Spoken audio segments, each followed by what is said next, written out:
Were you sunning? Were you like shirt off, sunning on the rocks? Your kayak capsized? That's not a very glamorous story.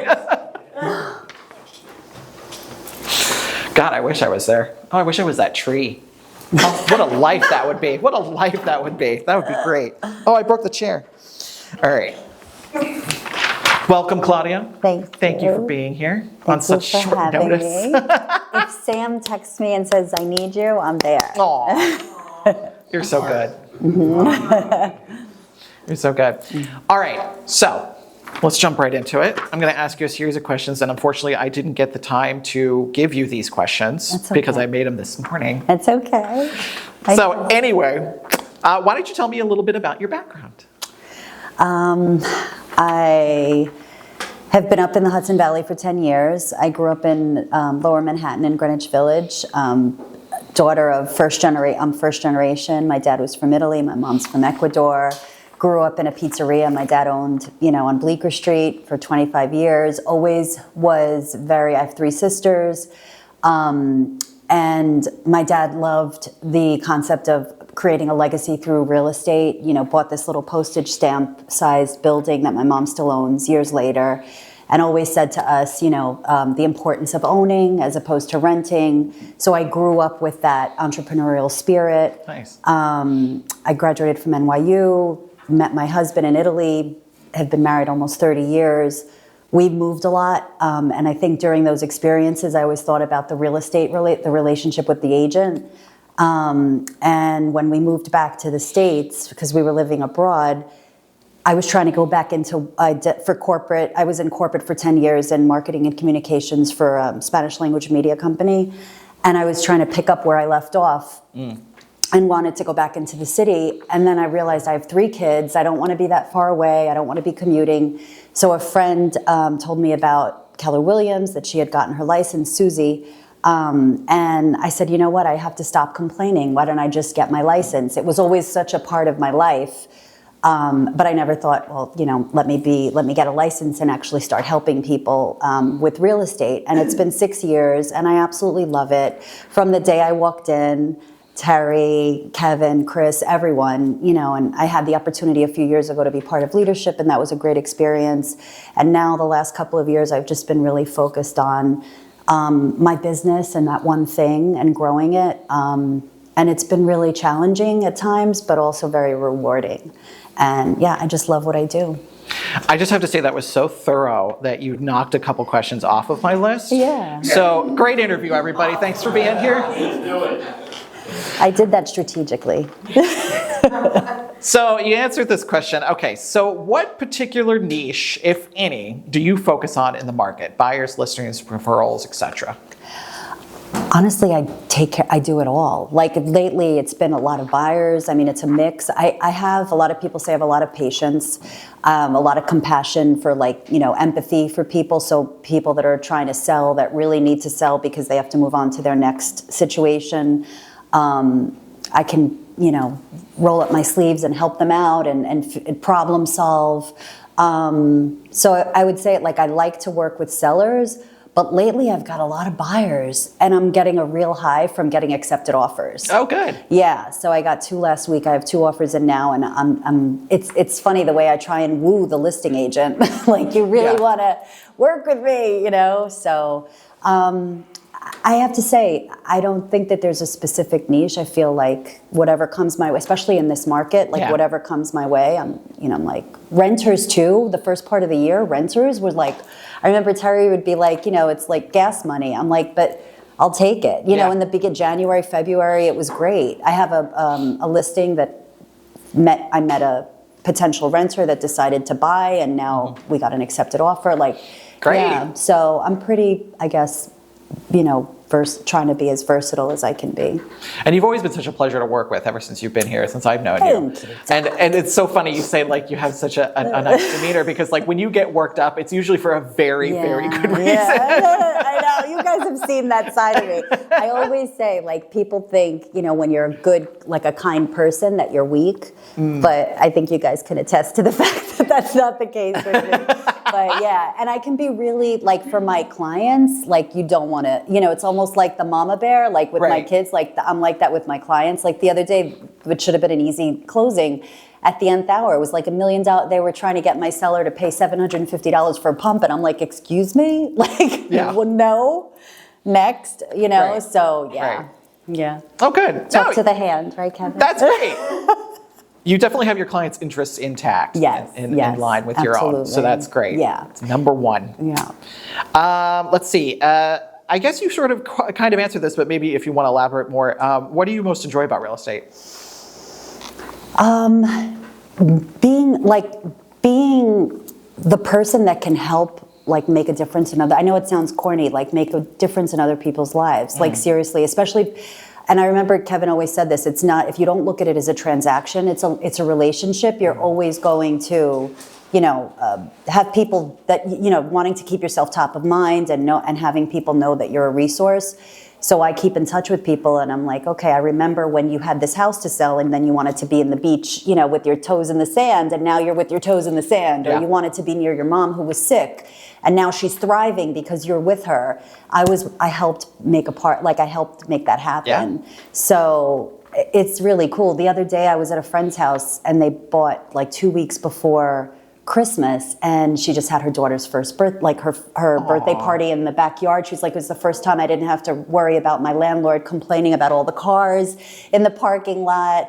It was just, they had a beautiful backyard with a tent and everything, and I was like, I helped them do that. You know what I mean? So I guess it's just the realizing the impact. It's not a transaction. It's like, what does it mean? It means, like, those experiences. I love the way you look at that. I mean, Yeah. like you said, it's not just a transaction. Yeah. And I think that over time, that once you become a full-time real estate agent, you sort of kind of lose that a little bit.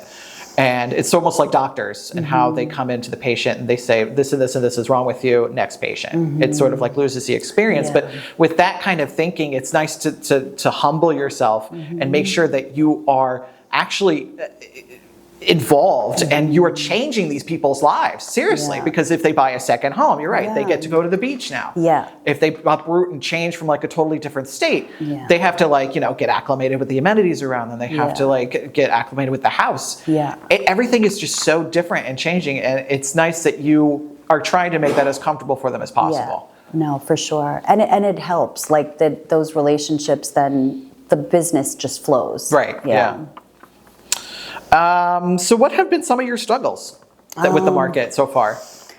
With the market, oh gosh. The other day we were in Bold, and I had a team that was awesome, and I was really getting upset with a listing agent because I try to stay in my lane and not step on people's toes. And I have I understand on both sides, like, the aggressiveness of it. Well, where's the appraisal? When is it? When is the inspection? All this stuff. And I'm like, someone had stepped above me and called my buyer's lender without letting me know, and that really upset me. So I think having people around, like, a sounding boards, and Terry's walked me off many cliffs, many ledges, so, because I can immediately, if something, I have to just take a step back, and I have to breathe, and I have to really remind myself, okay, how is that going to come across? Is it going to help me get any further in the process?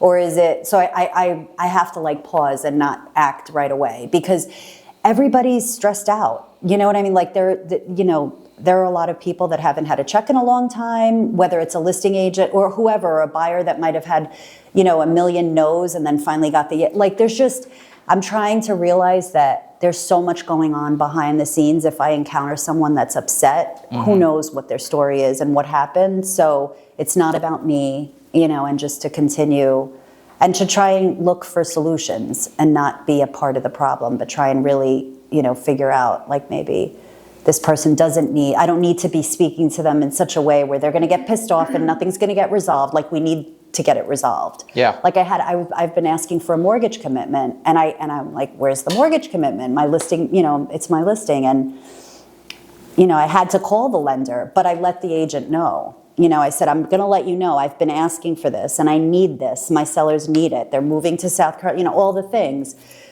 And then I got the answer. But, it's just, I think, really being communicating Yeah. is like, and it's always been my thing. I was laughing because my mother's like, you've made a career of talking. And I'm like, it's not just talking now, it's talking, but asking questions and listening. But, I feel like if you can't communicate effectively, it's tough. Yeah. Especially now. One thing I like that you said is that you acknowledge that, sometimes emotions play a very large role Yeah. in your decision making, your thinking, and it's so important to be able to recognize that I'm either super excited or I'm super unhappy or I'm angry, and it's important that you step back from yourself basically and look at the logical approach and say, all right, I'm going to handle it this way instead of acting emotionally. Right. I mean, if we all acted with emotion, we probably none of us would be here. We'd probably be Right. walking out and just like, Yeah. right? It fuels a lot of our day-to-day lives. And so I love what you said about taking a more calm approach to that. And it takes work. Oh God, it takes a lot of work. Yeah. And that's where you surround yourself with people that help you Yeah. and keep you in check. Like Yeah. that day, I was like, I read the text, and I think it was Chrissy. She was like, maybe you can do it this way, or like just Yeah. maybe. Yeah. And I was like, oh, Chrissy, yeah, okay. Yeah. So on to that, I'll ask you another. How do you hold yourself accountable to your goals? Oh God, my goals. So I'm going to mention Bold again, because I did Bold this time around with a better mindset. Like I really came in thinking I'm not just going to go through the motions. And so I was, when you have to write that letter to yourself, I was like, I don't want to be reading this letter next year and not see stuff happen. Yeah. And I know that I'm holding myself up, like from achieving what I need to achieve if I don't do the things that I know that I need to do. Like I'm on that pivot call in the morning. Like we're not doing anything. We're not curing cancer. We're not doing anything where you'd have, like, it's pretty simple stuff, but it's basic that you just have to like keep at it and keep at it and keep at it to see results. So it's like with anything. If you don't do what you need to do and put in the work, you're not going to get where you need to get. So, I just feel like if I want to be in a different situation, it's all on me. Yeah. I don't need that external, no one's going to come in and solve all my problems. Like it's within me to do what I need to do. So if I want to, close more deals, if I want to, whatever it is, spend more quality time. This weekend we went away. I don't think I've gone away with my husband I don't even remember when the last time was. And you're always thinking about all the things that can stop you from doing what you need to do. But then when you realize it's not that complicated, we overcomplicate things, Yeah. So I just have to remind myself every morning. And Terry says it all the time. You wake up in the morning, gainfully unemployed. So if you want to make a difference, you're the difference. You have to make the difference. Do you have anybody specifically that you hold like accountable or like I have to a lot hold of yourself accountable? I have a lot of people. Like my husband is amazing because, Nice. and Kevin would say to me this, and he tells me this too. Like, if you're so involved in the current deals, and then when they close, what about the stuff that's got to come? Those checks are going to cash, and then what? So Right. I would get so emotionally attached and so caught up with all the nitty gritty of the actual deal. So that's like the running of the business, but you've got to think about growing the business. Yep. So when things kind of get a little bit funky, I step back and I'm like, all right, let me pick up that phone and follow up with the person that wanted to list a month ago and see where they're at, or look for that appointment, Yeah. to see. So within my family and friends, I've started partnering up with Beth, who I brought on Yes. to Keller Williams, and she's been really great. We've been. Your Brokers Open was amazing. Thank you. Yeah, that was really fun. So yeah, just trying new things and really working with people that have the same goals and have the same big Ambition, big yeah. ambition Yeah, and absolutely. dreams. Yeah, Yeah. for sure. Great. Let's see. You know what? I'm going to ask this. So it seems like you're super crazy busy all the time. So what do you do to make time for yourself? I'm like a work in progress. I'm not really good at doing that. I really am not. I love like that the answer. days, yeah, that's like something that I need to, I get this weekend, my family's coming up on Sunday. It's my son's birthday on Saturday. You always have people like, oh, are you going to do an open house? And I'm like, all right, well, I can give that opportunity to someone else. Like, I don't need to be there for everything. So again, it's just making a point and saying, okay, I don't need having people that you can rely on, to be able to get the business done that needs to get done, but I don't have to physically be there, then I'll be able to have a nice, family day on Sunday and not worry, So I just try and remind myself like that I'll be fried and I won't be good for anyone, true. if I don't take time Self-care. off. Yeah, if I'm working all weekend, I'll, my Monday, and I know it's really important to manage your calendar, but, where you kind of block off time, even just to kind of catch up. You would think like when you have little kids, you're really crazy. Like I think the people that have children, really small children, I look at Jen Rivera, she's amazing with a newborn. I don't think I could do this job when my kids were that little. But when they're older, I feel like you also have all this other, these other set of problems and worries. But at the same time, you also delegate, and they understand what I'm doing. I'm getting my Jersey license. I was on a Zoom last night until 9:30, and I'm like, Mondays and Wednesdays that, like don't count on me for anything. So it's like people just have to pick up the slack. All right. But we just try and do the best we can every day. Exactly. It's all you can do. Yeah. So I'll wrap it up with a few fun questions. Okay. If train A leaves the station at 6:30 a.m., Oh, God. traveling at a speed of 60 miles an hour, and train B leaves the station at 8 a.m., traveling at a speed of 80 miles an hour, what piece of KW literature would you be reading if you were on one of those trains? My favorite KW, when I heard 6:30, I shut down. But then I heard like KW literature, and I'm like, okay. I love that one, the one thing. That's my favorite, yeah. All right, cool. What memory do you have that makes you smile when you think back to it? Oh, gosh. That make me cry. I have a lot of memories. I know, right? Somebody asked me this yesterday, and I was just like, what? You want me to access all of this data? Oh, God. Are you serious right now? Oh, it's really hard. I don't know. I can't pinpoint one thing. It's silly, but lately what's been bringing me a lot of joy, and I don't know. So my dad used to smoke these cigarettes. They're called Tiparillo. Nobody smokes them anymore. Yeah. I don't know what, they've got a filter on the end of them.